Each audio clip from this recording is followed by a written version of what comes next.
मावा का परेशान करेलू। 3 दिन हो गला तो के खाना खैले, चला पहले उठा खाना खा। अरे चला, काहे नाराज हो? अच्छा चला, देखा कुछ गलती भरे तो के माफ करा, चल के खाना खा। जय बाबा गुरु गोरखनाथ। अरे माँ, जोगी द्वार पे आया है माँ, कोई फटई गुदरी हो तो दे दो माँ। आई आई बाबा, तनी हमरा ये सासू जी के समझाई। आज 3-4 दिन से ऐसन कोहाल है कि दाना पानी छोड़ देले है। ऐसा क्यों बिटिया? सुना बाबा बतावत है। बाबा तू इन्हें समझावा, नाराज बाटी 4 दिन से मावा।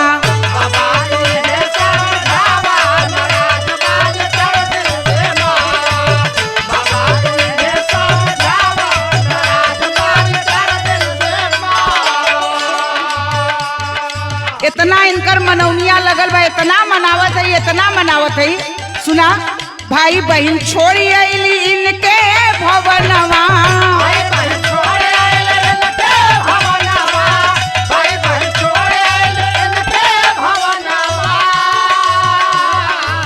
धन दौलत दे के बाबू कैला कन्या दनवा।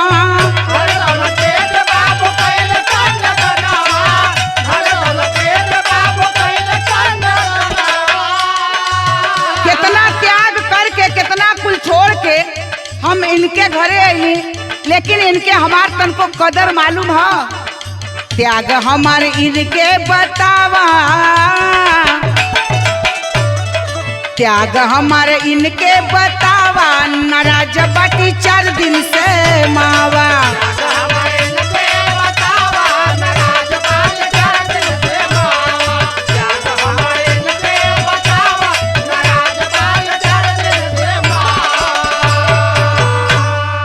तुम तो अपने त्याग को बता दी, लेकिन एक माँ का क्या त्याग होता है बेटा, मैं बताता हूँ, सुन।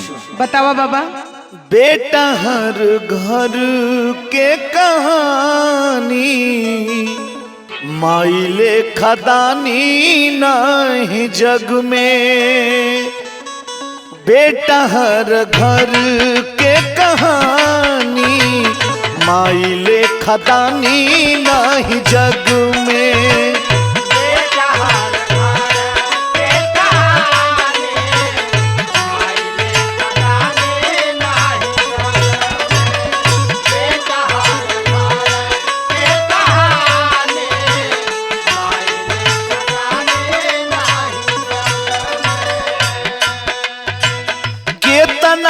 महिमा बखानी, केतनाल महिमा बखानी, माइले खदानी नहीं जग में।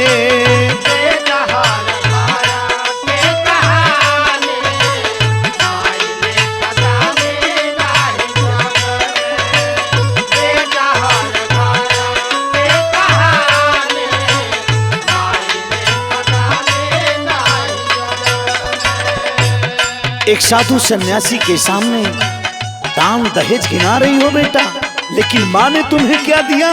का दिली बाबा? सुनो बेटा, जवने ललन के समझे आँखी के पुतरिया, ओके दे के दान कहे बहू से मयरिया।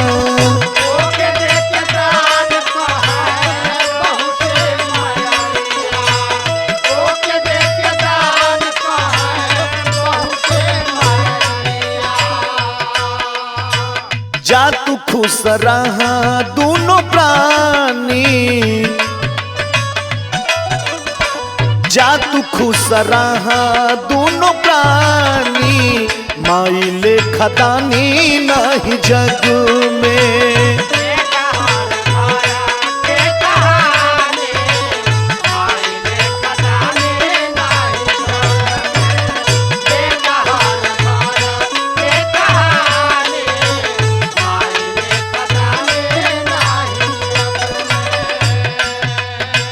केतनाल महिमा बखानी, केतनाल महिमा बखानी, माइले खदानी नहीं जग में।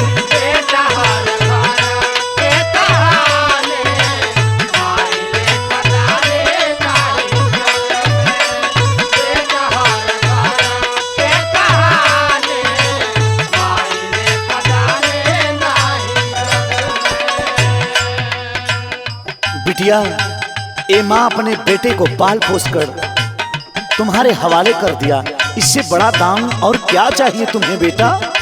और बिटिया, तुम माँ की तुलना नहीं कर सकती।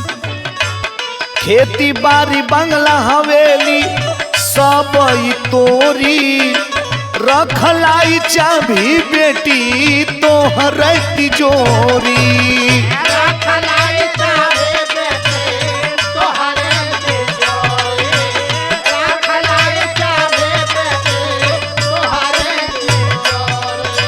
तुम्हारे आते ही माँ ने इस तिजोरी की चाबी तुम्हारे हवाले कर दी बेटा, ये विश्वास तो देखो। हमें कुछ ना चाहिए बाबा, ये खनवा काहे न खाते ही एकर चिंता बा। सुनो बेटा, पाके बहू कर मन मानी, पाके बहू कर मन मानी, माइले खदानी नाही जग में।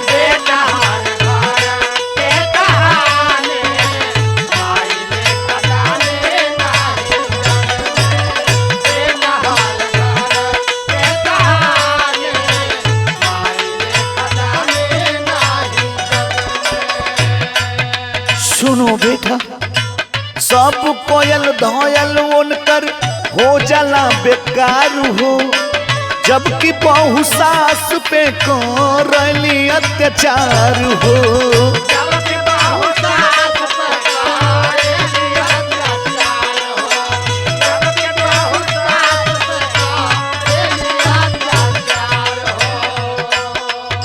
ई बतावा बाबा, आई जवन कुछ ले दे के अली है, ये हम बता दली तो अत्याचार हो गल, तो हमके माफ कर बाबा। नहीं बिटिया, ऐसी कोई बात नहीं है, मेरी बात सुन। संतोषिया राम मन मानी, संतोषिया राम मन मानी, माइले खदानी नहीं जग में।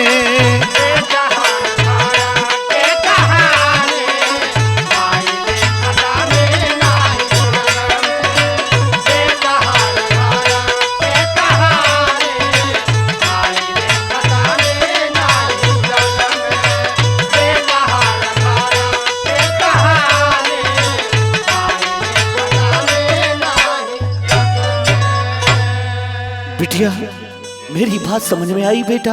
हाँ बाबा, आपका हर एक बात समझ में आ गई। आप हमरे गलती के माफ करा और हई मावा के तनी समझावा। ओ माँ, का बाबा इतना क्यों नाराज हो गई थी माँ? का कही बाबा, जवन हम कहल चाहत रहनी वो है आप सब बताए देला। जय बाबा गुरु गोरखनाथ, सबका कल्याण करें बाबा, सबका कल्याण करें।